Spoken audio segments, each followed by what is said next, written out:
Welcome to The Difference Engine, the show for tech founders, investors, and innovators.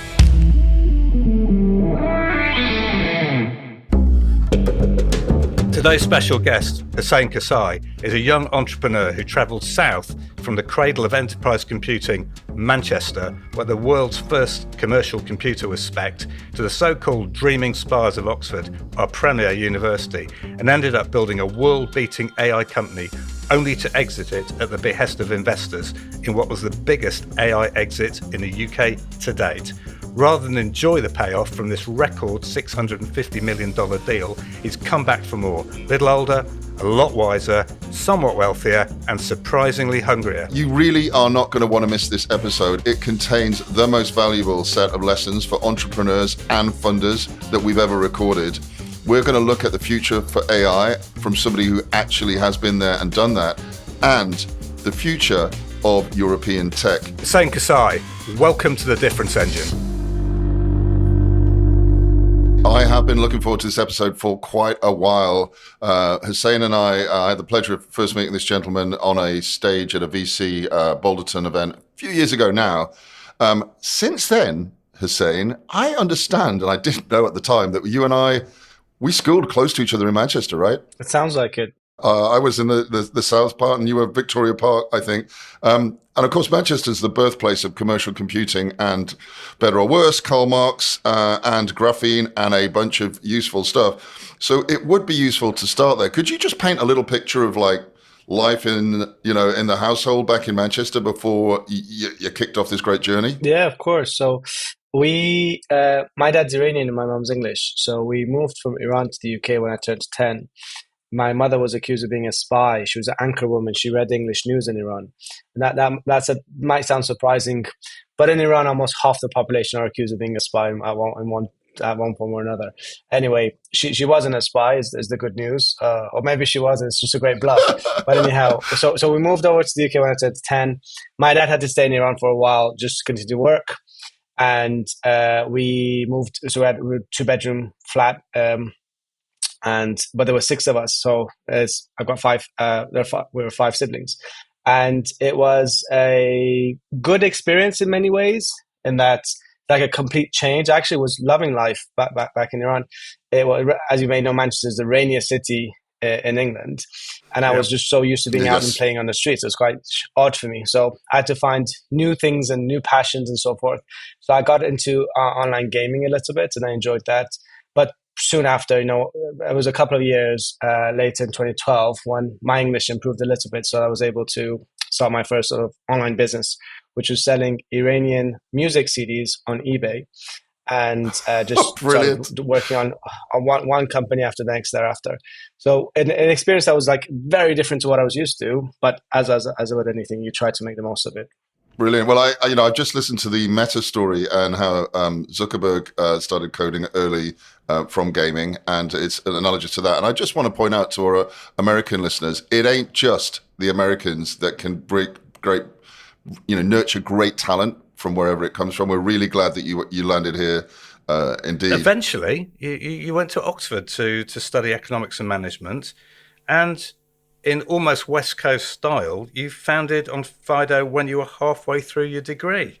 How did you come up with the idea for the company and then decide to take the leap into the world of big bad commercial IT? So I got to experience this university life and quite quickly realized I enjoyed just going to student societies a lot. And Oxford Entrepreneurs became my favorite one. I learn all about the world of entrepreneurship was the first time. So I'm from a family of teachers. We really don't have anyone in business as such. So I found it just a very exciting thing to be doing. And I felt that this is much more of a natural thing that I would like to do. And so at the same time, the problem of identity had stuck with me since the age of 10. So when I mentioned my parents moved and they couldn't open a bank account at first and they had to rent, couldn't even rent easily. It became a question of verifying your identity online was a big problem, and it was just felt like it wasn't solved. So at that point, I met my 2 co-founders, and we started to see that the future really will be taking a photo of your ID and of your face and being able to verify yourself digitally. There were many challenges with making that work. Firstly, you needed tens of thousands of samples of ideas to be able to build a machine learning or AI model on it. But we were just ignorant to all the difficulties, and that's why we got going. A little knowledge is a dangerous thing. So off you went. And I understand that the original funding for the venture came through the university. I mean, how did that happen? And would it be a route you would recommend to any aspiring, inverted commas, Oxford tech entrepreneur? Sure. So it was this is 2012, right? So things have definitely changed since, but this was a £12,000 or $15,000 invoice-based investment, and those things don't exist anymore. And not a 30-day invoice, a 90-day invoice, but you just take what you're given, and that was enough. That helped buy me 3 or so months, and I started to essentially. I was the one working full time. One of my co-founders was still at a bank. He had a mortgage, and my other co-founder was still going through his sort of finals. So for the first 18 months, it was primarily me working hard, building away, and they were working whenever they could squeeze in evenings and weekends. But we eventually got to our first few customers, and then we were able to raise more funding. How did you go about finding that funding, and how did you make your decision about who to accept the money from? It wasn't easy. And your question was, would one recommend you raise from a university? Absolutely could, and you should. For me, I'm proud because that Oxford check is one of the highest returns of any university outside of the US. I believe they made a 320x return. So £12,000 went in, and they got more than 4 million back. And that's being pumped into sort of new startups. So it is wonderful to raise from universities where you need to ensure there's not many strings attached. Mine wasn't. I was fortunate. Just because you really need the freedom to be able to pivot and move fast. You don't want layers of decision making outside of it. But outside of the university ecosystem at the time, it was mostly those who made angel investments were mostly former private equity types who had been geared for 50 years to be risk averse, so not attuned to high risk sort of early stage investing. So it was only once after 3 months I was able to move to London and met with Startup Funding Club, where I raised a further £62,000, but that was from London-based angels. One of the interesting things you brought up there was the attitude of ex-private equity people. Do you think there's any issue there with the fact that those private equity people may never have actually built a firm? Yeah. Spent their life handling money? I've come to realize that now. I think for early stage founders or those who are raising money, a good question usually with an angel is, how many investments have you made in the last 12 months? It's just that's a very, very strong, sufficient. You want to qualify them, so to speak. And nowadays, you got Gen AI, right? So before you meet with someone, you say, meeting with someone who's from this kind of industry, I'm an early stage founder. What are the 5 questions I should ask to see if they would potentially be a good investor and potentially be able to help me? And we didn't have these tools at the time. So your question on those private equity from if you just need the money, then so be it. Investors and an investor. But if you need investment and a help, you certainly want to optimize for the extent to which they're a practitioner. In the US, 60% of partners at VC firms are practitioners, operators, builders in one way or another. In the UK, it's fewer than 10% are, which is, in my view, the biggest difference between the US and the UK. It's not a funding difference or gap or anything like that. In my experience, it's who is a builder and who isn't, and therefore who's able to actually help these companies grow fast. I gather also by the time you ended the investment journey with the exit, you were more than a little jaded with the financing system. I'm not sure if I was jaded as such. The fact of the matter is, without investment, we would have never been able to take off. And I'm really pleased that we made a great return for the investors. I do think I look at my partly competitors and partly other founders, and I just felt that we as a company, at the end of 2020, when I sort of left, we were at 100% we were at 79% year-on-year growth. We're 100 million in ARR, 74% gross margin, 8.2 out of 10 cultural Peakon score. We were just about 520 people.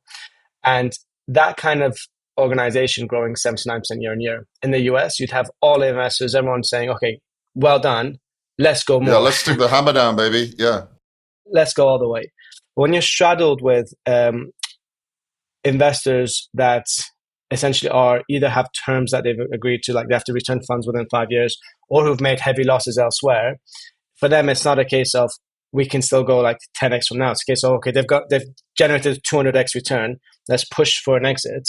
And it's not down to how well you're doing as a company. It's how well or not well the funds that have backed you are doing, which is not great. That's why with my new startup, I've raised mostly from like 140 investors, but very small checks across the board.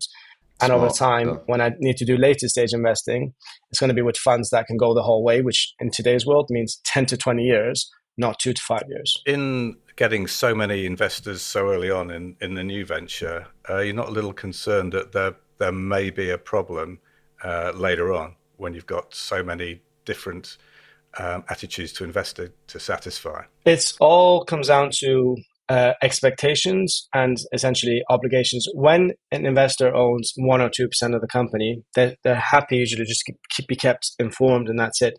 It's normally if they have 10 or 20% and a board seat and so on, where there's more obligations involved, and that is needed and necessary at times. I'm not in any way necessarily against it. So in my circumstances, I knew what I needed to do. I didn't need the advice as such. I was fortunate enough to be able to get the advice without having to take on an investment. But almost 90% of my investors in my new startup are my former investors. And I was just very open with them, saying, hey, I'm doing a new thing. I'm almost clueless of what it is. I know that it's going to be about enterprise productivity. That's the problem I want to solve. I really don't know. And I know it's going to be AI focused. But I don't know much. This is 2021 when I was just getting going. But I don't know much more than that. And, this is a high risk, high return world. Just because I've done it once, and by no means does that mean I'm going to do it again. So with your eyes wide open, if you want to do a check, I'd absolutely love for that. And I was very fortunate that almost all of them. It does sound like there's some lessons from that journey. Let's play a little game of like what could have been, though, because I appreciate the exit was the exit. Look, it was a fabulous exit, and you helped create wealth for many people in the UK and beyond. From a category point of view, what Onfido does now is really in the vogue. I mean, like you've got lots of mandates where age and identity verification is really required. I'm thinking of here in the UK, digital passports, which is in the news. Digital driving license just got mandated. There's some unfortunate news about checking that people are the age that they should be to buy knives, etc. That category is now almost hotter than it was at the time you were leading it, wouldn't you say? Right. So back in 2012, it was bizarre because the industry was a credit bureau industry. Half the world's adult population are underbanked and unbanked, so they're not privy to like a credit file, so they can't access services. And the other half, for the most part, a lot of that data is on the dark web anyway, so they're victims of identity theft. So there's no protection, and it just offers not much access. So we were certain that the way is sort of a digital verification to take your offline identity online. But the early investors, not just for the first year, for the first 3 or 4 years, they would say, it sounds good, but we can't invest because you're expecting us to believe that 2 miracles will happen. The first miracle is a technological one. Right. You're saying machine learning and computer vision is somehow going to be able to do a better job than the human eye at detecting whether an idea is fake or not. And although we had the papers to show, hey, machine learning, computer vision, like narrow AI is a big deal, it was all in theory. So okay, technological miracle, like too risky, not for us. The second miracle was even a tougher one. We were told the user behavior right now when they want to access services, it's all done behind the scenes. They check their credit files and they give them access or not. And you're expecting people, this was 2012, right, to take a photo of their passports and a selfie. Believe it or not, selfies in 2012 was still like relatively novel, and send it on an online app to a company that they've not seen. And so you want a technological miracle and a behavioral miracle. It's too risky. We can't do this. And that's sort of in the mindset of 2012. It was like a fine and fair thing to say. But things moved quite quickly in this form of the on-demand and the trust marketplaces came about. So it became normal for you to share your house or your car, like a blah, blah car, then on-demand marketplaces, and then the rise of fintech. So we were very lucky in being at the right time in the right place and just navigating this place. And we were also lucky that we basically didn't have any competitors. We were the only ones trying this in a proper sense. So we had a first mover advantage. But we were able to work really hard to basically build out the best models and the best technology, so that when it became the de facto way to do it, we sort of had the best models. But I love the fact that you had the vision, right? Like, okay, you call them miracles, but clearly you bet on the miracles, right? You saw what was changing. You saw this category create before your eyes. And this is a problem that goes back to sort of pitching to those maybe just from a narrow experience background, be it finance or just a city. And I can tell you, like from Manchester, when you do ID checks, it's not like done behind the scenes. They ask you to pick up your driving license and pick up your paper documents, go and queue up in the cold, line up, and then prove it in person. It's far more painful. It's not like if you've got a very thick credit profile, the bank will do all the work behind the scenes. But for the majority, it's like that's not the case. It's a very, very painful process. So in my head, I was like, am I going to take 20 seconds and maybe take a risk, take a photo of my passport and my face, set it online if it's a trusted service? When I can do online banking, for instance, or I can share a car with someone. I'm not going to have a nanny come to my house before I ensure that they're verified. So, Yeah. or am I going to basically go without those services, and am I going to basically go and do all this manually and offline? So we were convinced of it, but it was a case of convincing. You have the others. vision. You figured out the problem. You have a point of view about how to solve it. It doesn't resonate at first. Over time, though, clearly it does. Can you talk about how it felt when people started to see it your way? There was a few moments, but one was in late 2016 when it was one of the large 5 banks in the UK called for a meeting with us in person, and they wanted us to meet basically the same week.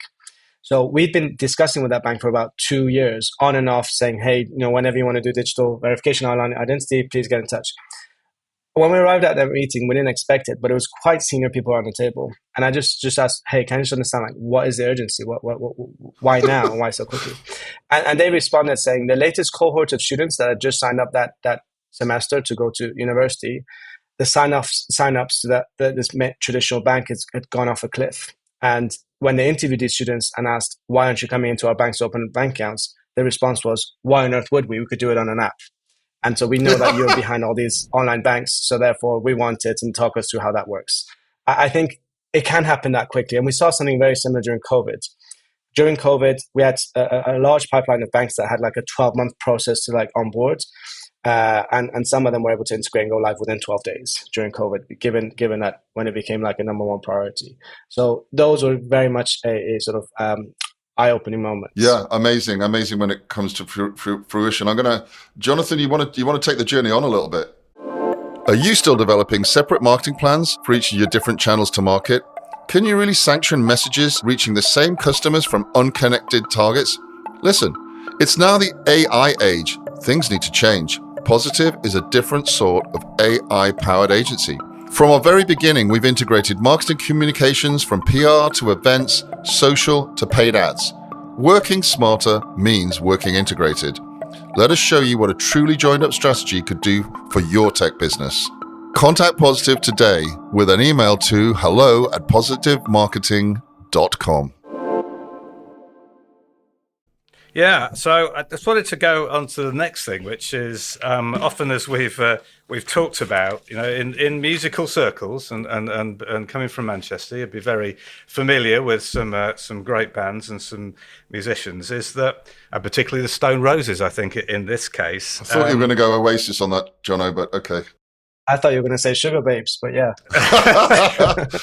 I think they were led by Scouts. I think Mancunians think of them as Scousers, but one of them, I believe, is Mancunian, actually.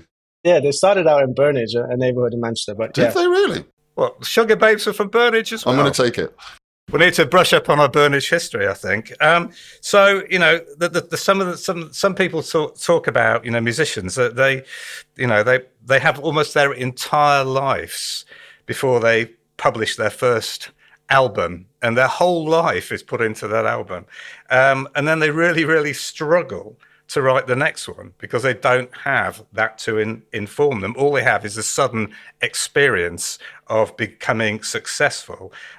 It's known as the difficult second album, and it can occur in tech as well. And so I wanted to talk here, Husayn, about your new company, Quench. You mentioned completely candidly some time ago when we asked you about what your new venture does, you said, we don't know yet. Love that. Absolutely love that. While a VC or other investors might find that absolutely horrific, we just love that honesty. If you were an outsider, how would you react to this sort of unconventional response? It depends if the investor knows what they're getting in for. Most investors, at least those who have some experience would recognize early stage, it's really down to like a team and a vision, and it's like quite broad.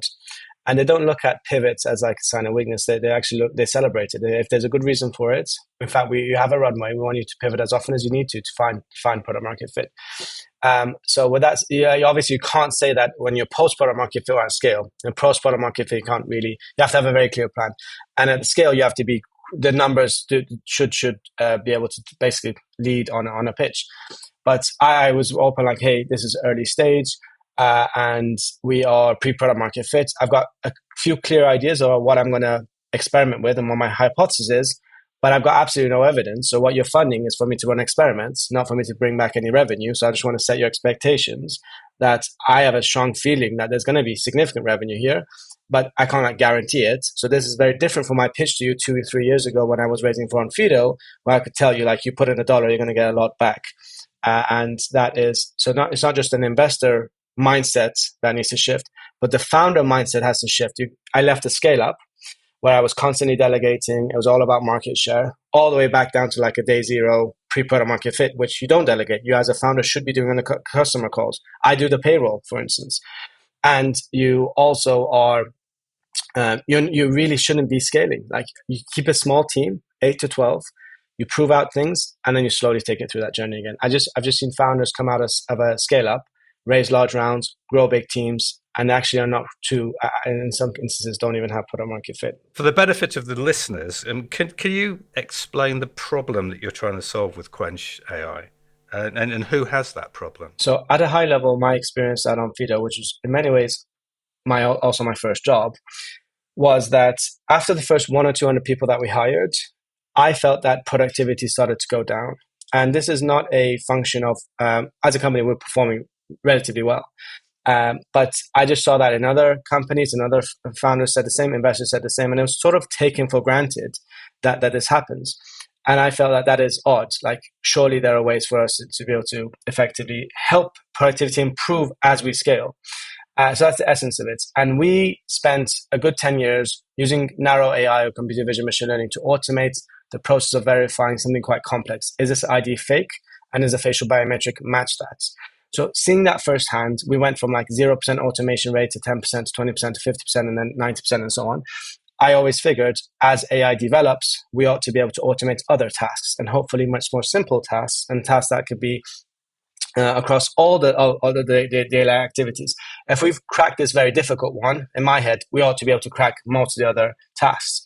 So then it became, the vision is to help organizations improve productivity by deploying AI in those organizations. Now that's called AI agents. So it's by deploying AI agents to improve organizational productivity. And that's what we deploy and then deliver today. So we essentially are deploying AI agents into organizations to automate tasks, level 1 agents, level 2, and level 3 agents. That sounds like an enormous total addressable market. I mean, is that the case? Yes, in some ways.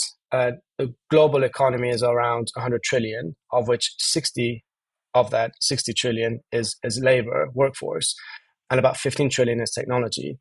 I suspect in the next decade or so, that will rebalance. So a greater share will be technology, and a lower share will be labor. That's going to have massive societal consequences, and that's part of the reason why I'm involved with the London AI Hub, so that there's responsible growth and reconsideration of policy of redistribution, inequality, and so forth.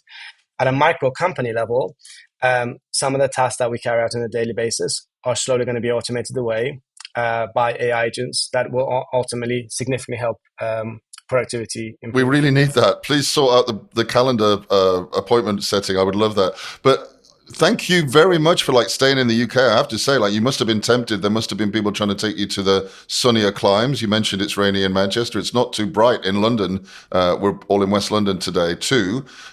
I'm sure you've had offers, and I think the London AI Hub benefits. We're really grateful that you've actually decided to stay with us. Could you give us a flavor, the team, talent, what you see here? What's appealing about London? Because, so many of our rivals, and now with Mr. Trump in the States, are, banging the drum for the States, and you're here. I mean, what's good? I think London is significantly underrated. And I think part of strategy is to see value where others don't see it. So I mean, it's unfortunate. I wish they would stop, but there's a healthy number of founders, often who've left the UK, who are like bashing the UK. You're right. That's I don't see that. I don't share that perspective. I actually, as I said, I think London is significantly underrated. I built teams around 7 countries. We had a large team in San Francisco and a large team in New Mexico, and one in New York. So the question becomes, where is the talent and where can you hire the talent to build a special company, a special product? And in this competitive world, you really have to have a product that people love, not like, but love. In my mind, that's very clearly London. So it's amongst the top 3 AI capitals of the world in terms of like number of talents and funding and so on. San Francisco is currently seen as number 1.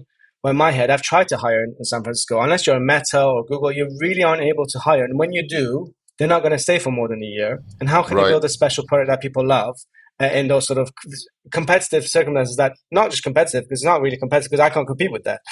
But in London, I can hire, just like we did with Onfido, from across Europe and beyond, the world's best AI talent, build the best products, and essentially go out and compete in the US. So we're going to have my COO right now is in New York.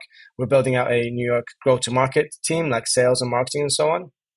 But I'm very clear that London is certainly, if you're building an AI company, it should be where you call home, and that it is still underrated. And I'm as a selfish, if I put my selfish founder cap on, I want others to think that it's not good, because that leaves fewer competitors here for me to. Let's just tell them it's all still happening in San Francisco. It's fine. So the IT industry itself is pretty bad at solving its own IT skill shortages, right? Again, I see with you talking about, you hinted at agentic there, right? So this is the new category that everyone's trying to force all the companies into, and you're taking it would seem to me, to another level, agent 1, 2, 3 level, etc. I mean, does it feel to you like we're at the start of an emerging category yet to be defined, like it was at Onfido? Yeah, I suspect agentic across different categories, but like workforce agentic, certainly. And you talk about a lack of investment in like skilling people. I agree, and that's really unfortunate. It's like when I was 10 years old, that was during the education era, right? I was given milk during lunchtime, and I had Mrs. Salvatera. She'd spend an hour a day with me and my younger brother and 2 others to help us fine tune our English. And then whenever I needed any sort of assistance, I just never can recall a time where I needed a book or I needed some help. We were a working class poor family, but I just never went without. When I went to college, I got £30 a week on EMA and so on. And so I was at every opportunity given a chance to really upskill to a very high standard. I later got a bursary and a grant to go to Oxford, and like got surrounded by world leading like it makes you proud just hearing it, right? 100%. So now when all of these are being cut so significantly, you've got 500,000 kids living in poverty, which means often they'll go hungry. Like they're not going to go home and think, okay, how can I go and experiment with AI, or how can I like upskill, right? They're thinking like, how do I get access to the internet? So in that setting, I know that startups and scale-ups are tasked with upskilling workers. That is correct.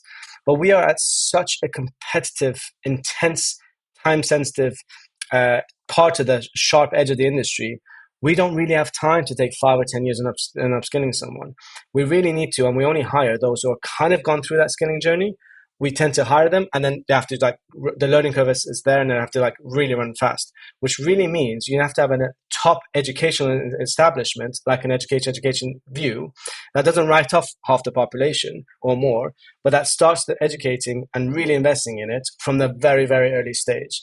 And my problem with a lot of the things that are misunderstood about AI agents, there's a lot of rhetoric around AGI from the big tech folk, because that's what they say to like raise more money. And there's a lot of talk around exactly.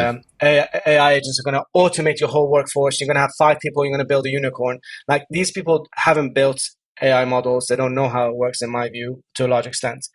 If you assume that AI agents are going to automate the whole workforce, then you have no incentive in investing in the future workforce.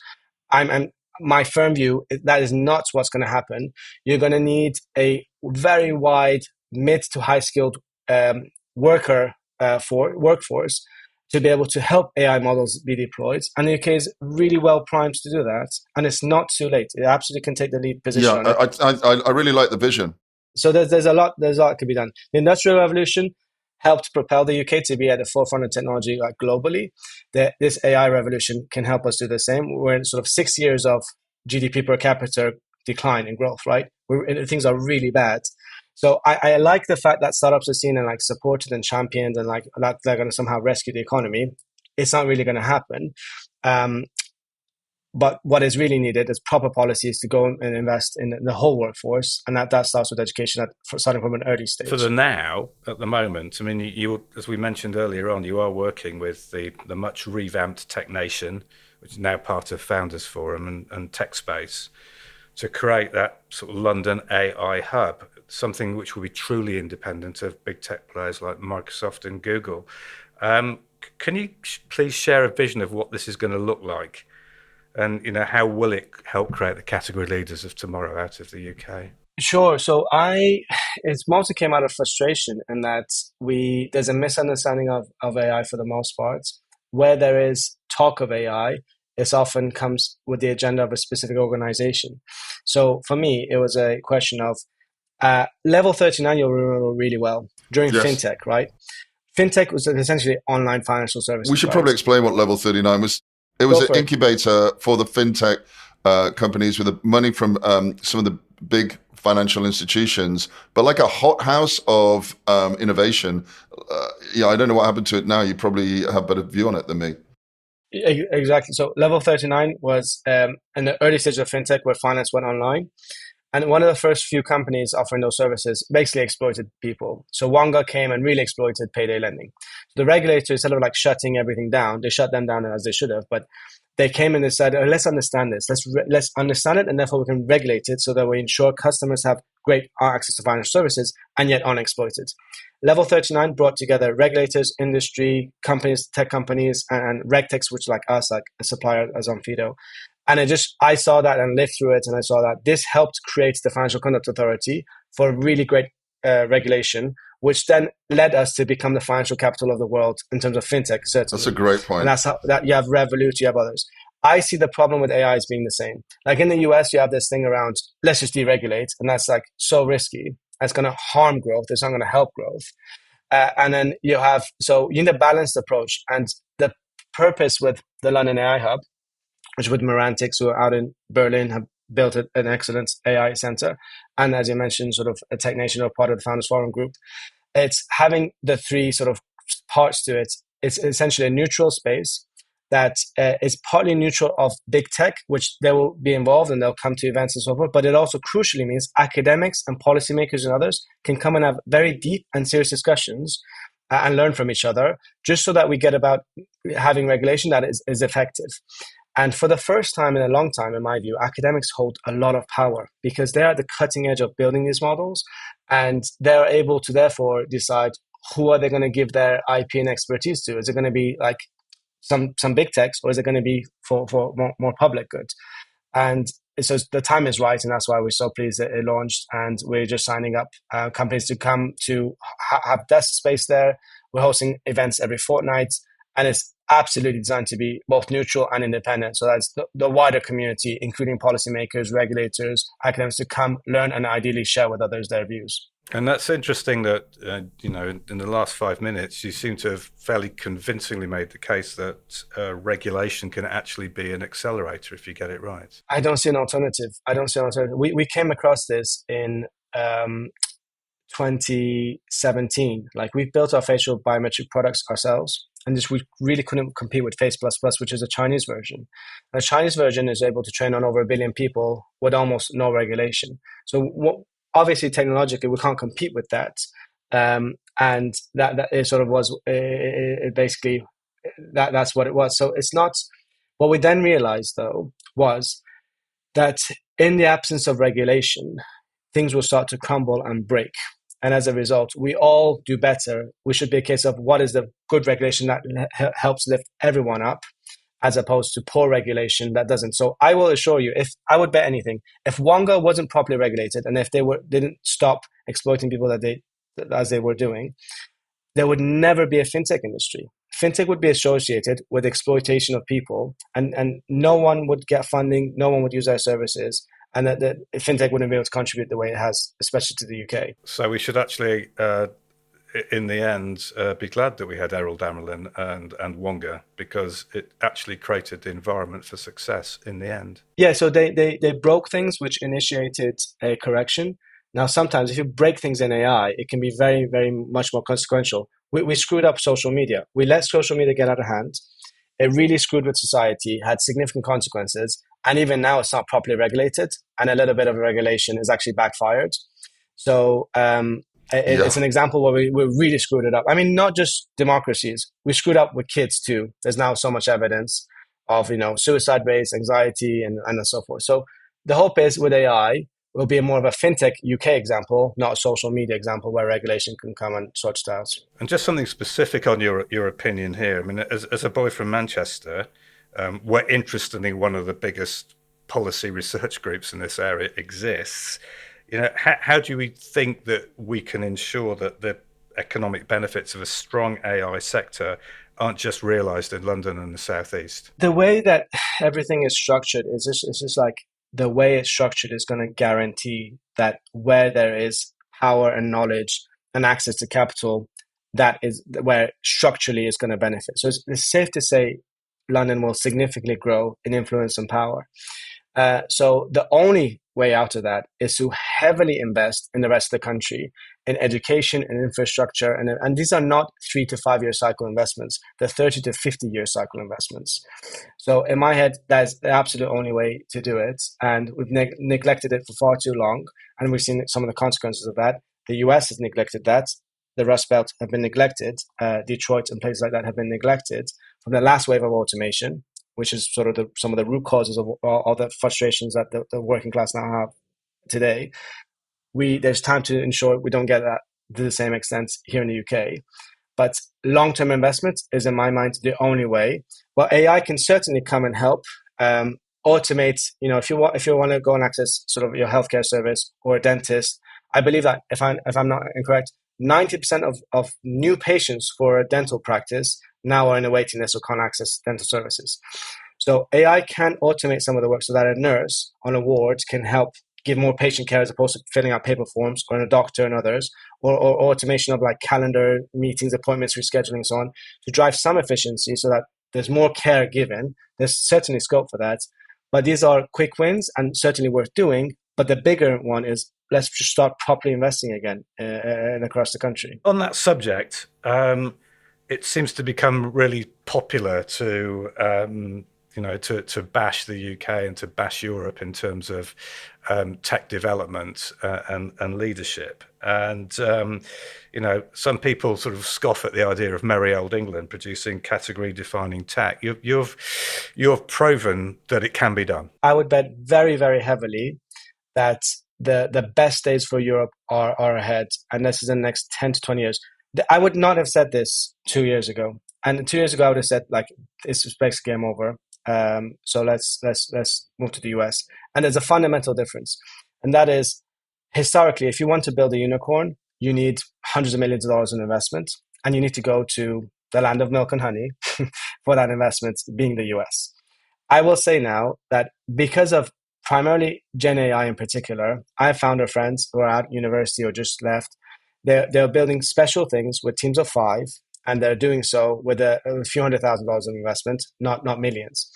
And that means they don't need as much capital, and that means the US loses its advantage. And therefore, it becomes a case of talent. Where do we go in countries where they properly invest in the talent in a broad sense? And talent is randomly distributed. As you know, you can have people who are amazing at music, sports, or like, let's call it AI, engineering, whatever it may be. And therefore, you have to invest in the whole population to ensure everyone flourishes.